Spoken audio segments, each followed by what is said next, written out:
1894년 전라남도 장흥에서 동학농민혁명 최후 격전이 벌어졌다. 석대혈전, 억압과 탄압을 뚫고 새로운 세상으로 향하는 혁명의 상처로 장흥 석대들과 탐진강은 피로 물들었다.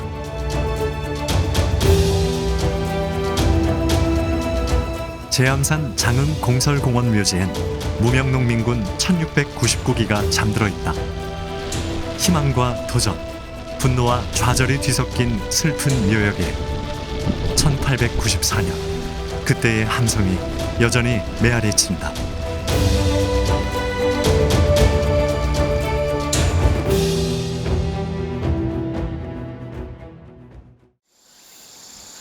장흥 동학농민혁명 정신을 기리기 위한 기념탑. 1894년 관군과 일본군 연합에 당당히 맞섰던 농민군의 치열한 얼굴이 고스란히 새겨져 있다. 장흥 출신 소설가 송기숙 작가는 기념탑문에 1894년 석대혈전을 생생하게 기록했다. 여기 장흥 농민들은 이방원 장군을 앞세우고 남도에서는 가장 거세게 일어나 특히 관군을 크게 무찌른 장성 황룡강 전투에서 눈부시게 싸웠고 우금고개 대회전에서도 목숨을 아끼지 않고 싸웠다. 여러 번 반격을 꾀하던 농민들은 마지막으로 저 석대들에서 이곳 농민군을 중심으로 3만여 명이 일본군과 회심의 일전을 벌였으니 이것이 동학농민전쟁 최후의 불꽃이었다.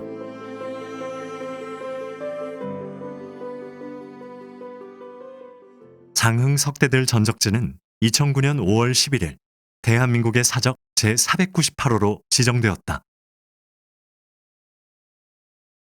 바로 이 앞에 보이는 이곳이 석대들인데 여기에서 농민군 3만 명과 일본군 2개 중대 그리고 관군 포함해서 여기에서 이제 전투가 마지막 동학농민혁명의 전투가 이루어진 최대 격전지가 되겠습니다. 패전을 거듭하면서 남쪽으로 밀려서 이쪽에 전국의 동학농민혁명군이 자흥에서 마지막 불꽃을 살렸다는 것. 그 의미에서는 다른 타 지역보다는 치열한 전투가 이루어졌고 또 일본군 정식 군대하고 전쟁을 했다는 이런 의미는 상당히 사료적인 의미를 부여할 수 있다.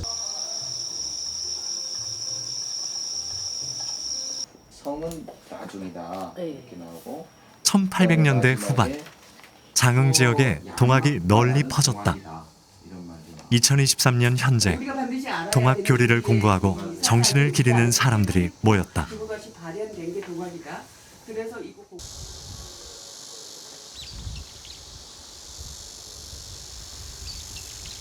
윤영소 천도교 장흥 교구장이 교당을 찾았다. 130여 년 전 장흥 동학은 어떤 모습이었을까?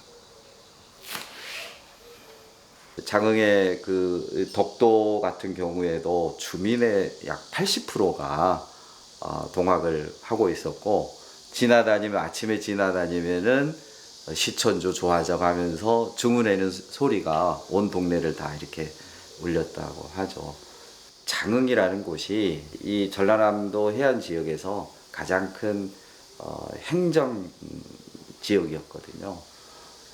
그래서 또 그 유학의 전통이 강했고 또 남쪽이다 보니까 이렇게 중앙에서부터 멀리 떨어진 지역이기도 하고 그래서 쉽게 말해서 비판적 의식을 갖고 있는 유림들이 동학의 지도자가 됐고 또 그 영향을 받아서 일반 민중들, 백성들이 많이 활동을 하게 됩니다. 장흥 동학에 좀 눈여겨볼 만한 거는 어떤 특정 계층이나 특정 세대가 주도하지 않았다는 거죠. 남녀노소 다 똑같다. 특히 여성과 어린이를 존중해 줘야 된다는 그런 사상이 바탕에 깔려 있었기 때문에 뭐 좀 우습게 말하면 나이 어리다고 뒤로 가고 그런 게 아니라 능력 있고 의지가 있으면 얼마든지 역할이 주어졌다는 거. 처절했던 석대 혈전의 상처를 고스란히 간직한 석대들과 탐진강.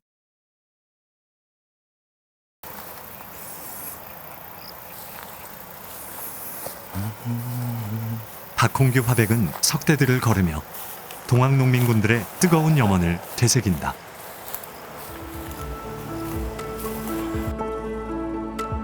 박화백은 장흥 동학농민혁명을 주제로 작품을 만들고 있다.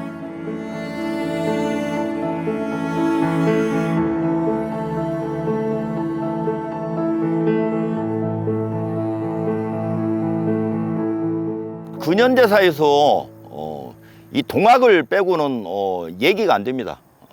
그리고 근현대사의 출발점이 동학이었고요. 하늘도 보지 못했던 우리 조선의 백성들이 이제는 하늘도 보고 그리고 새로운 세상에 대한 갈망을 하게 되죠. 꿈을 꾸게 되죠. 이때 아마 우리의 그 소년들, 젊은이들, 댕기머리 총각들은 얼마나 희망이 벅차고 새로운 세상을 향해서 꿈을 갖게 되었을까.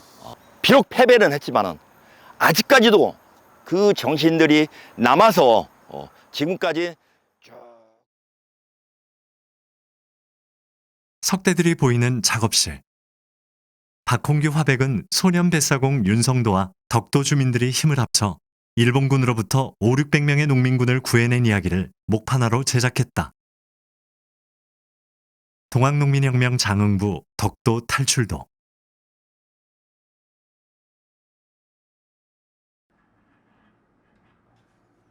(2015년에) 제작한 목판화 원본이 불의의 화재로 사라진 후 다시 덕도 탈출도를 제작하는 박화백의 심정이 남다르다. 어느 날 저녁에 제가 이제 이사를 와서 이 석대를 들녘에 서 있었는데 그런 생각이 들어요. 동학 영령들이 나를 불렀구나. 너 이놈의 자식 헛된 짓 하지 말고 우리 동학의 역사, 그야말로 그 진실된 기록들을 그때 당시 우리 동학농민혁명군이 가졌던 꿈, 하지 못했던 이야기들을 니놈이 좀 대신하라고 아마 여기까지 이렇게 우리 영령들이 저를 데리고 온 것 같습니다. 석대들 전투에서 신식무기로 무장한 일본군에 패한 농민군들은 관산, 옥산 전투에서도 꺾이고 말았다. 장흥 끄트머리 덕도까지 밀려난 농민군. 서슬퍼런 일본군들의 감시를 뚫고 덕도에서 탈출하는 농민군들의 얼굴에 두려움과 슬픔, 희망과 기대가 섞여 있다. 제 스스로도 농민이었고 그 다음에 농민들하고 같이 어울렸기 때문에 그 다양한 농민들의 얼굴들 이거를 누구보다도 좀 잘 그릴 수 있지 않았을까.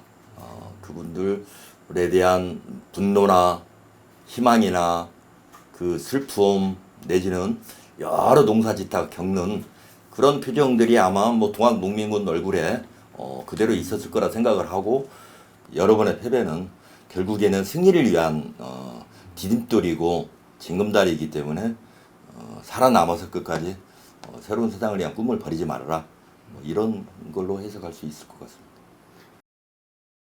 한번 크게 패배하여라. 그리하여 영원히 승리하리라. 박홍규 화백은 목숨을 걸고 농민군을 지켜낸 소년 뱃사공 윤성도와 덕도 주민들의 헌신을 소중하게 생각했다. 덕도 주민들의 그 헌신적인 어떤 노력들, 그 조직력들 때문에 가능하지 않았느냐. 그 한 명도 붙잡히지도 않고 그 야습을 이용해 가지고 야밤에 수많은 이 작은 배들부터 해서 다 동원되고, 그리고 며칠들을 이분들이 숙식하고 먹고 하는 거에 대해서는 참으로 놀라울 정도의 어떤 조직력들을 그 덕도 주민들이 좀 발휘하지 않았느냐라고 생각을 하고 있습니다.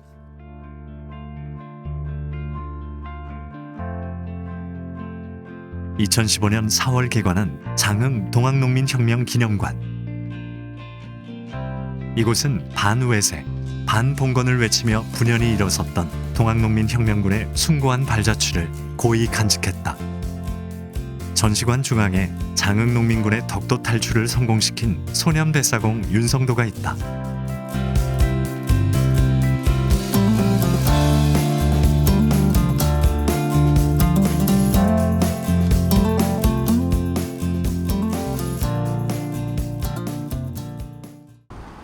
회진면 죽도포구 앞바다.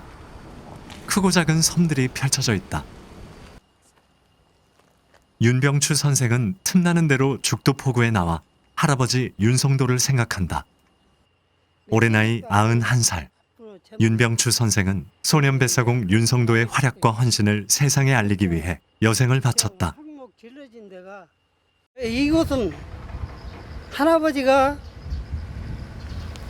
동학군을 폐시를 시켰던 선착장 그 장소입니다.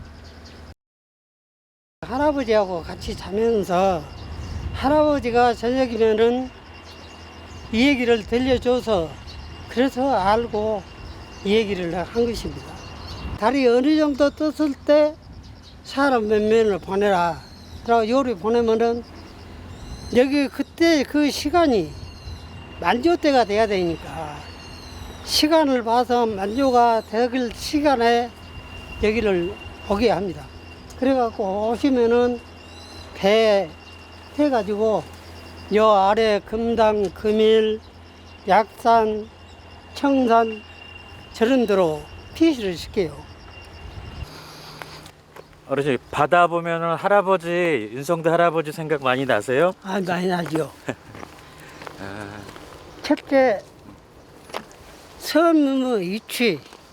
섬이 저 섬에 가면은 서쪽으로 가면은 작고 동서남북으로 가면은 깊다. 그 할아버지는 이런 지리적 요건을 잘 알기 때문에 아무래도 늦게 거시기라 해도 어디다 접으라 하더라도 피시를 시킬 수 있는 그런 그 지혜를 갖고 그 지역을 잘 알고 있었기 때문에 그렇게 할 수 있었다 이렇게.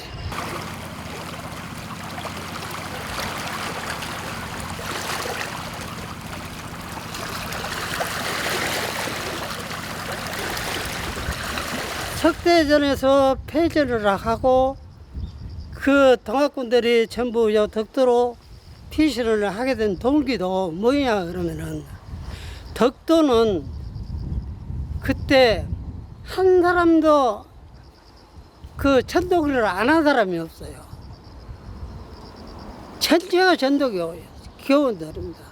그렇기 때문에 어떠한 조금이라도 밀고나 어떠한 딴 거시기들은 전혀 생각지를 못해요. 딴 데서는 그러고 난리를 쳐도 여기는 그런 것이 전혀 없었어요.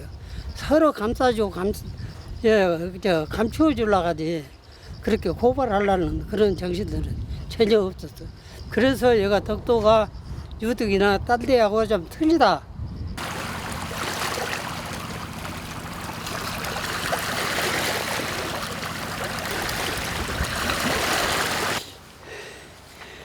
지금도 요 지역민들은 소년 뱃사공 윤성도 그러면 잘 모르신 분들이 있어요. 할아버지가 이제 배로 그렇게 유명하니 그렇게 피시를 시키고 했다 한 것은 대충은 알아도 그렇게 자세히 잘 모릅니다.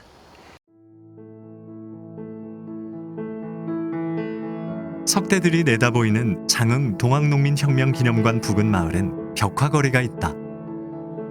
너나 할 것 없이 모두가 힘을 합쳐 결사항전했던 장흥 농민군들의 이야기를 그림으로 기록했다. 이들 중 말을 타고 결연한 표정을 지은 댕기머리 소년이 눈에 띈다. 농민군 청년 장수 최동린이다.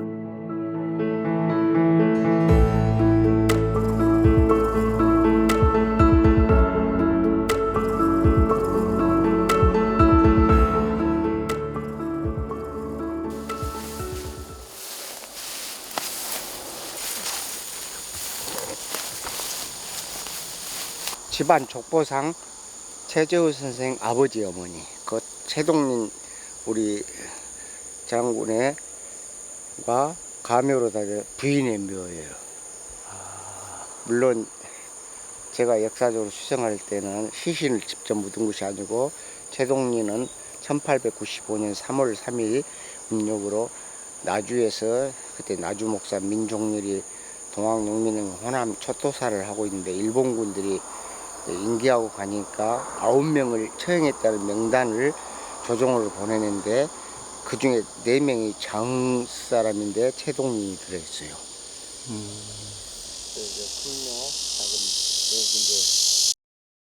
최동리는 일명 최동은 장흥군 대덕면 연지리에서 출생하여 13세 소아로 군중을 지휘하여 장흥군 남문박 석대혈전에서 수만 군중을 총지휘하다가 전사했다. 천도교에서는 어리니까 13세니까 노새를 타고 있다고 하는데 일본군 기록에 보면은 정확한 여기서 관산 옥산 전투에서 말을 타고 지휘했는데 일본군이 총에 맞아서 낙마를 했습니다. 그런데 다리를 다쳐서 같은 이제 옥산 전투에서 이제 근거리 한 2, 3km 된 지역에 숨어 있는데 그것이 이제 밀고로 발각돼서 나주로 압송됩니다. 일본의 기록을 보니까 군의관이 2명 있는데 군의관한테 다리 절단을 시킵니다. 그만큼 이제 최동린을 뭐 죽이려고 한 것이 아니라 일단은 살려서 조사를 해보려고 다리 절단했다는 것이 석대 전투뿐만 아니라 여러 전투에도 활약을 했던 활약상이 있기 때문에 일본군들의 하나의 표적이 됐던 것입니다. 그래서 이제 최동린이 사는 연지마을은 자흥 전투의 총사령관은 이방은 장군이라고 상징적인데 실질적인 야전 사령관은 이인환입니다. 최동린과 같은 마을입니다. 그래서 같은 마을에 있었고 그리고 그 이인환 장군이 포를 잘 다뤘다는 뭐 구전이 있는데 최동린 집안에서 실질적으로 동학농민의 주먹만한 포탄도 나왔거든요. 장흥군 대덕읍 연지리 저수지에 동학농민혁명 당시 무기 제작소가 있었다. 최재호 선생은 청년 장수 최동린의 후손, 양자이다. 최재호 선생은 양아버지 최동린 장수를 어떻게 기억하고 있을까? 일본 사람들이 헛개 때리다가 유개 씌갖고 나무 간부로 유개 씌갖고 부지갖고 안탕께 최고평기하고 태웠다는 말을 들었어요. 그래갖고 개로 갔다 우리가 갔다 우리도 허장해. 내가 그것은 우리가 가장 먼저 피해가 아마 크게 그렇게 해갖고 완전히 이 같으면 아주 박사돼버렸지. 하긴 다리가 멀고 계산이고 이제 어느 거 싹. 최재호 선생이 기억하는 최동린의 비극적인 죽음은 역사 기록과 다르지만 최동린의 후손으로 살아온 당신의 삶은 순탄하지 않았다. 내가 말로만 이제 어른들 말만 들었지. 그러고 내가 혼자 한 것이 아니라 그때 그 갑오 동가 그 움직이는 최동진이란 아버지하고 강은호 씨하고 이렇게 했던 게 있다. 그런데 호적이 없어. 참 호적이 일본 때 없어버렸더니 아무 대사기도 없어. 다 부질러버렸어. 그런 문서를 이제 한번에 돼갖고 족박았더니 싹 부질러버렸어. 지금 나와도 골동품아.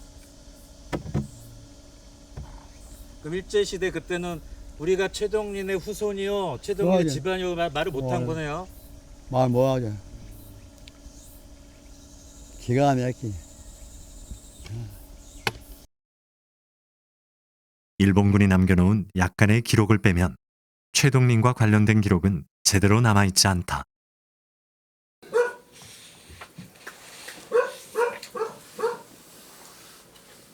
봐요. 그게 몇 권이요? 몇 권에 있어요? 봐, 그 건지- 권이 있을 거요. 1번, 2번 있을 거요. 최덕린 적보에 있어요? 없어. 왜 안 넣었을까? 그러니까 못 찾죠. 없어. 제자 돌림. 보정이가 딱 해갖고 족보가 맞아야 되는데 그때 없애본 거예요. 최재호 선생은 최동린의 거룩한 역사를 되살리기 위해 고군분투한다. 원래는 어떻게 되세요? 장흥 지역의 근현대사를 원래는 기록하고 있는 마을 역사기록가 문충선 씨가 네. 최재호 선생의 이야기에 귀 기울였다. 자매는 저봉이고. 동학농민군이 함께 모여 전투를 준비하며 의기투합한 어산리 푸조나무는 여전히 푸르다. 장흥 동학의 이야기를 농민군의 편에서 써낸 글이 거의 없습니다. 동학 농민군의 형성이라는 게 마을 또 집안, 시족 이런 여러 가지가 작동을 해서 형성이 되기 때문에 웬만하게 15세 이상 되면 참여를 했던 것 같습니다. 인성도 뱃사공은 기록된 게 하나도 없었는데 문자로 이 은밀하게 구술되어 왔고 또 그걸 구술한 당사자가 그 할아버지 살아남은 할아버지랑 베갯마트에서 들은 이야기들이 이제 이렇게 기록이 돼서 지금은 장흥 동학하면 윤성도 뱃사공 이야기가 많이 알려졌고 최동린 장수에 대해서는 기존의 지역에서도 그렇게 좀 주목하지 못했는데 이번 기회에 그 연질이라는 곳이 이제 무기를 만들었던 방죽이 있고 그 마을에 대흥접 수천 명의 대흥접의 농민군을 이끌었던 이인한 대접주가 살았던 마을이기도 하고 그 마을에 16, 17 이런 청년들, 소년들이 농민군으로 많이 참여를 했고 그래서 그 역사를 또한 글로 쓰고 판화로 형상화해서 기념비를 세울 계획을 가지고 있습니다.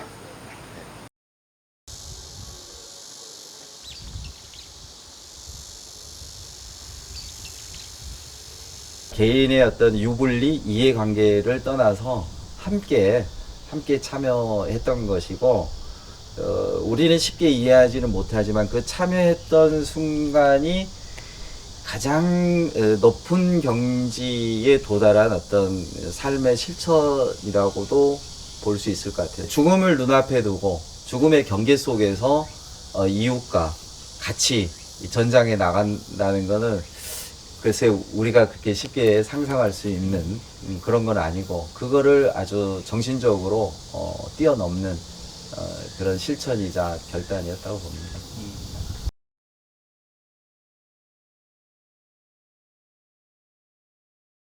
그 수많은 동학농민 혁명군의 각각이 그 살아온 삶이 다 다르고 그 처절하고 절박하고 이랬던 삶들을 정말 어떻게 다시 우리가 끄집어내서 형상화하고 그 역사의 주인으로 다시 모실까. 다 웃고 있습니다. 우리 새로운 세상을 꿈꾸면서 새로운 세상이 올 것 같은 기대, 이 가보년. 그렇지만은 그 일본군들의 신식무기 앞에서 그 커다란 꿈들이 좌절이 되고 아직까지도 저희들은 그 미완의 혁명들을 그 꿈을 아직도 꾸게 됩니다.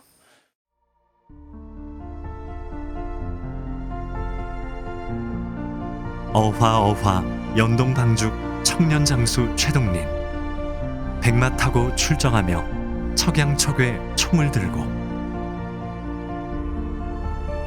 시호 덕도사랑 동학의 돛 펄럭이네 시호 윤성도 항일의 노 저간에.